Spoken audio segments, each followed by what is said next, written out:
Olá, boa noite. Subiu para 34 o número de mortes provocadas pelo novo coronavírus em todo o Brasil. Já passa de 1.800 casos confirmados em todo o país. Aqui no Espírito Santo são 29 pessoas diagnosticadas com o novo vírus. A gente teve hoje uma situação muito polêmica, porque diante desse surto de coronavírus, uma medida foi anunciada pelo governo federal e deixou muita gente preocupada. A proposta permitia que as empresas suspendessem contratos de trabalho por até 4 meses. Isso sem que o trabalhador recebesse o salário. Vamos ver na reportagem. A medida provisória que permitia empresas a suspenderem o contrato dos trabalhadores por até 4 meses foi publicada pelo presidente Jair Bolsonaro ainda na noite de domingo. O empregado poderia ficar em casa e o empregador não teria que pagar o salário durante este período. No início, as conversas eram que seria uma redução de 50% da carga horária e de salários. A CLT prevê até 25%. Devido à gravidade que estamos vivendo, né, do coronavírus. Agora o empregador, ele pode, entre eles, fazer essa suspensão de 4 meses do contrato de trabalho. Mas a regra não agradou a população. Após as primeiras críticas na manhã de hoje, o presidente ainda defendeu a medida nas redes sociais e manteve todos os pontos da MP 927. O primeiro aspecto que a MP traz respeito à possibilidade das empresas colocarem seus funcionários em home office. Essa exigência, a possibilidade, ela traz como requisito apenas que as empresas notifiquem os seus funcionários com 48 horas de antecedência e também celebrem um acordo individual com esses funcionários. Outro aspecto que a MP traz respeito às férias, tanto individuais quanto coletivas.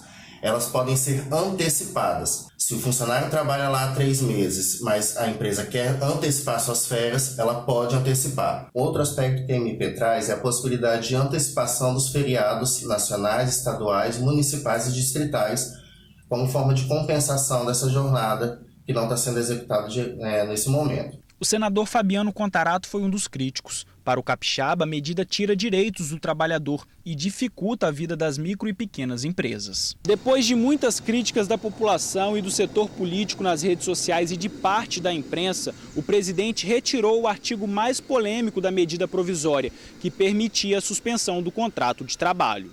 Para tentar amenizar a crise, durante a tarde, Jair Bolsonaro anunciou outras medidas, como a transferência de 8 bilhões de reais para o setor da saúde e de 2 bilhões para a assistência social dos estados. Como o mercado agora, a economia, né, está em estado de calamidade pública, então não há mais aquele teto de gasto do governo. Então o governo pode ultrapassar o teto de gasto e uma das formas o governo pode emitir título, pode imprimir dinheiro, porque para poder salvar nessa hora um mercado que está muito complicado. Já afetou a economia, então esse ano será um ano de recessão.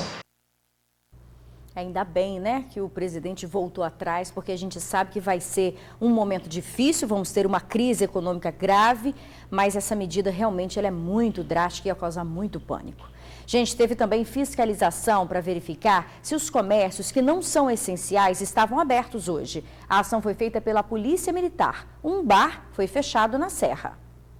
As equipes da Polícia Militar faziam uma primeira abordagem ao estabelecimento aberto.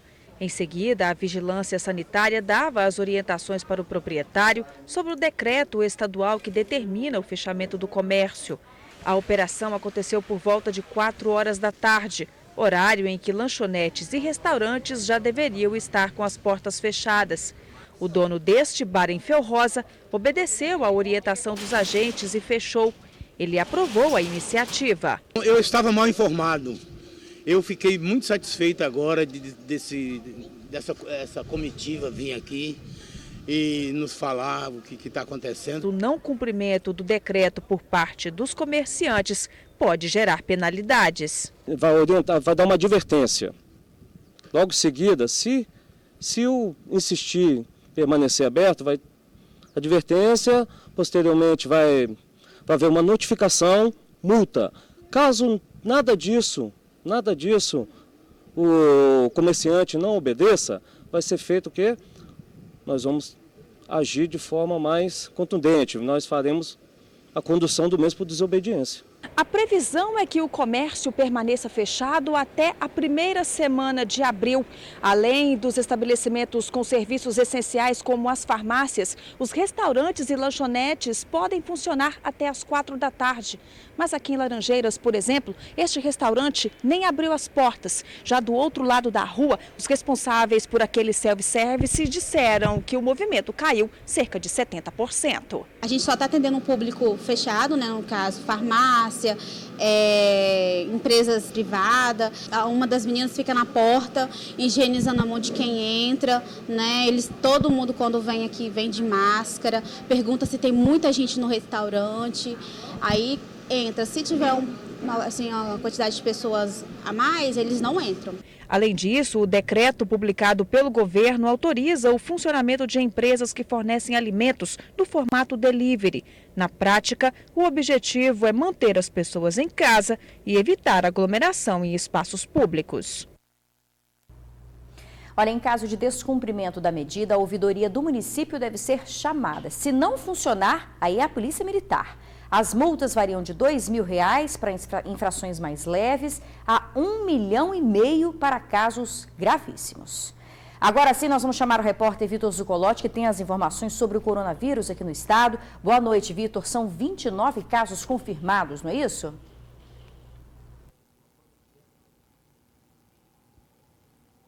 Ei, Isabela, boa noite para você, boa noite a todos que nos acompanham. É isso mesmo, 29 casos confirmados nessa segunda-feira. Lembrando que ontem, domingo, eram 26.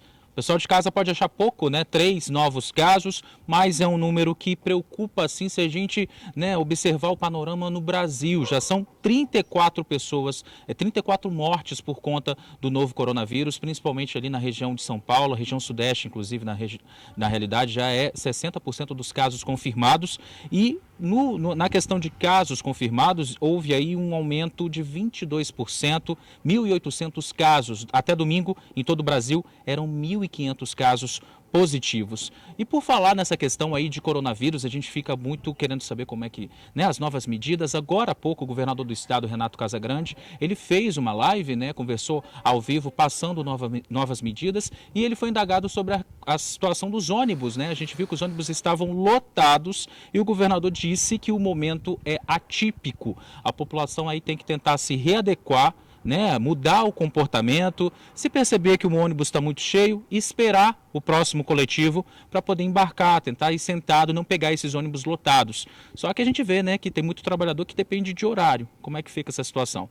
Bem complicada, mas é claro, né, são medidas que a gente tem que tentar adotar, principalmente quem puder, fique em casa. E lembrando, gente, desse universo de 29 casos positivos para coronavírus aqui no Espírito Santo, 5 pessoas estão curadas, inclusive uma mulher de 37 anos que tinha voltado da Itália, né? O caso confirmado de coronavírus, foi o primeiro caso confirmado de coronavírus aqui no Espírito Santo, e essa mulher já está entre os 5 pacientes que estão curados, não tem mais problema nenhum, não passa mais o coronavírus para outras pessoas. A gente espera, claro, que esse número de curados aumente cada vez mais e que a gente continue aí, né, fazendo a nossa parte, você em casa também, e a gente que está aqui na rua para passar essas informações para vocês. É isso, Isabela, informações sobre o assunto do momento, e daqui a pouco você me chama que eu tenho outras notícias de outros assuntos também. Eu volto com você aí no estúdio.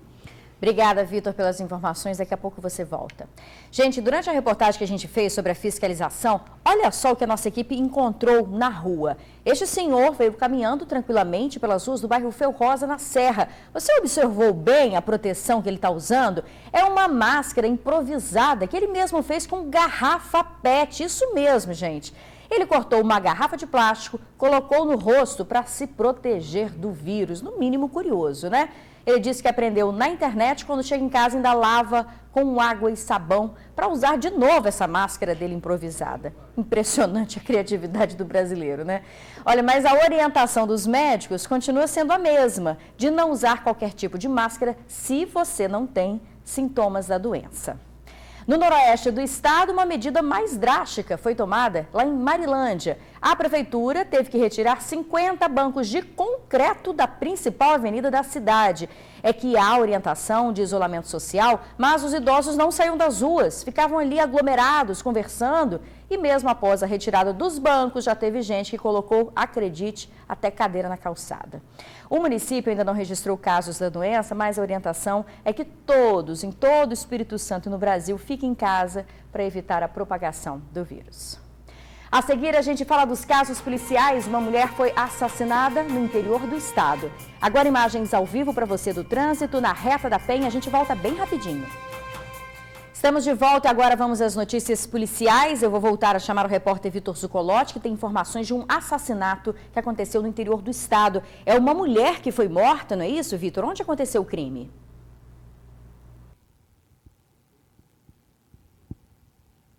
Isabela, mais uma vez boa noite para você, para todo mundo que nos acompanha. Esse crime aconteceu em Conceição do Castelo, foi hoje. Uma mulher foi morta a facadas hoje à tarde na via de acesso do município, próximo ali à BR-262, que fica perto de um posto de gasolina. O nome da vítima não foi divulgado, mas os moradores ali da região contaram que viram um homem, que ele estava de bicicleta, saiu da bicicleta, esfaqueou a mulher e depois foi embora. A polícia continua investigando esse caso, mas até o momento ainda não tem a motivação, ainda está investigando, Isabela. Aconteceram outros 2 casos de ousadias de criminosos aqui na Grande Vitória também, não é isso?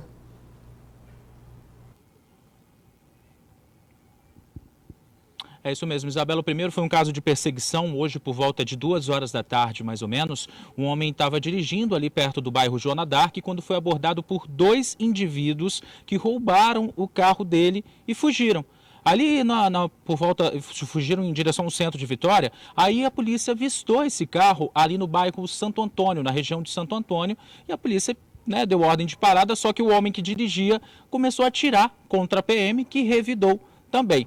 Esse homem que estava dirigindo, ele foi preso e foi apreendida também uma pistola 9mm. Ele, inclusive, foi levado lá para o DPJ de Vitória. Já existe uma outra situação também complicada que aconteceu no bairro Nova Rosa da Penha, em Cariacica. Um taxista foi baleado na perna, foi encaminhado para o hospital Jaime Santos Neves. Ele estava na entrada do bairro, né? A polícia acredita que isso tenha sido uma tentativa de assalto e até agora a polícia ainda está investigando para saber o que aconteceu, mas até o momento nenhum suspeito foi detido. Isabela, essas são as notícias de polícia dessa segunda-feira. Eu volto com você aí no estúdio. Uma ótima noite.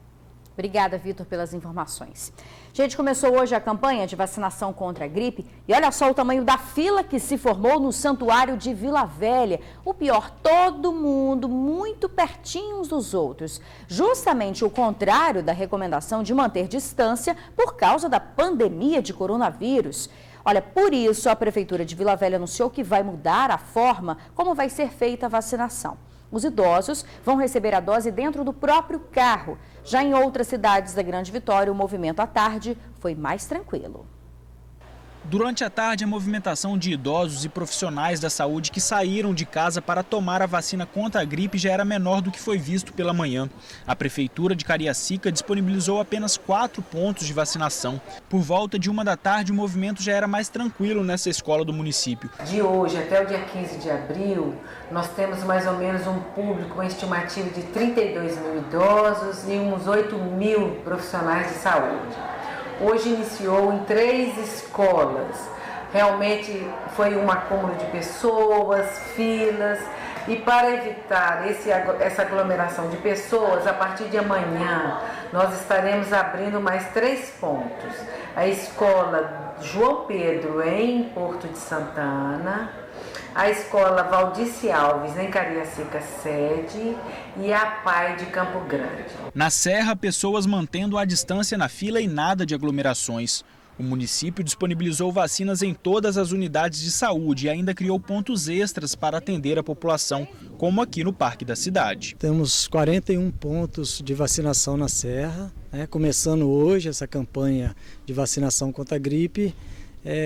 De manhã a gente teve uma procura boa, se organizou e acabou que fluiu bem e agora está mais tranquilo ainda. Tem 3 etapas, a primeira etapa é do idoso e do servidor da saúde, depois vem professores, policiais, né, pessoas com doença crônica, depois crianças, grávidas, pessoas acima de 55 anos. De 55 a 60 anos. A campanha nacional de vacinação foi antecipada pelo Ministério da Saúde justamente para evitar que a gripe sobrecarregue o sistema de saúde neste momento de pandemia. Mas não é necessário desespero para vir tomar a vacina. A campanha se estende até o dia 22 do mês de maio. Em Viana, os profissionais de saúde estão indo até a casa dos idosos para imunizá-los e evitar maior contato entre a população. Essa vacina, né, é muito importante para nós que somos idosos, é muito boa essa vacina, a gente prevenir por causa da gripe. Vale lembrar que essa vacina não é para a prevenção do coronavírus. Essa é uma vacina para gripe, para evitar alguns vírus da gripe e não cobre para coronavírus, infelizmente, né? E a orientação também é para quem tiver com sintomas da gripe adiar a vacinação, não é para vacinar neste momento. Lembrando que a vacinação acontece das 8 da manhã às 3 da tarde e a campanha vai até o dia 22 de maio. No retorno do TN2, você vai ver como olhar ao próximo ajuda no momento da crise. Agora imagens ao vivo da Avenida Saturnino de Brito, na Praia do Canto, a gente já volta. É na crise que percebemos as reais dificuldades e como são as pessoas, né? Quem trabalha com o comércio informal não está indo às ruas tirar o sustento, mas com a solidariedade tudo fica melhor. Vamos ver na reportagem. Tá vendo esse homem com um carrinho de pipoca? Pois é, esse é o Cleodimar Martins Pereira, o tio Cláudio. Tio Cláudio trabalha como pipoqueiro em frente ao CEMEI João Pedro de Aguiar, em Jardim Camburi, há 18 anos. Veio o coronavírus, veio o fechamento da escola e o tio Cláudio ficou sem trabalhar. No momento que eu cheguei na terça-feira para começar o trabalho, não teve aulas devido ao coronas aí, a quarentena, que não tem que ficar em casa. E eu fiquei de pé e mão quebrada. E os pais vendo aquelas situação minha, como eu já trabalho ali há 18 anos, eles optaram, uma das mães optou de me ajudar. Foi aí que apareceu a Lívia nessa história, psicóloga que tem 2 filhos que estudam no colégio, um menino de 4 anos e uma menina de 2. A inspiração veio pela internet e Lívia não pensou 2 vezes. Mobilizou todos os pais a fazer uma corrente do bem, uma vaquinha mesmo. De imediato, outras mães se empolgaram com a ideia. Uma das mães se disponibilizou a arrecadar todas as doações. Menos de 48 horas, nós já arrecadamos mais de R$1.000 para o tio Cláudio. Individualmente, fez muita pouca diferença para cada um de nós, já que as contribuições giraram em torno de R$10 a R$20. Mas esse é um dinheiro que vai impactar positivamente na vida dele, que não está podendo trabalhar agora. Como a Lívia falou, as doações individuais geraram em torno de R$10 a R$20. De pouquinho em pouquinho, a diferença foi feita na vida do tio Cláudio. Eu só tenho a agradecer, primeiramente, a Deus e ela e o povo que se colocaram a me ajudar. Algumas pessoas contribuíram diretamente com dinheiro, outras fizeram transferência por meio de aplicativo. A gente também não sabe quantas pessoas contribuíram, mas será que isso realmente importa? O importante é multiplicar essas ações. Nós pensamos, que com essa corrente do bem, a gente quer estimular outras pessoas a fazerem a mesma coisa. Porque se cada um de nós que ocupa uma posição de privilégio, pessoas vulneráveis que dependem disso para sobreviver, a gente vai impactar positivamente na vida dessas famílias. Muito bacana. Parabéns pela sensibilidade, viu?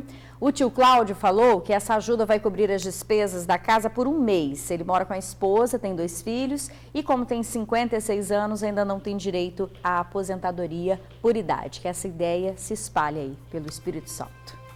A gente fica por aqui, lembrando que você pode acompanhar outras informações sobre a pandemia do novo coronavírus aqui no estado e também as ações de combate no portal Tribuna Online. Fica agora com a SBT Brasil, uma boa noite para você e até amanhã.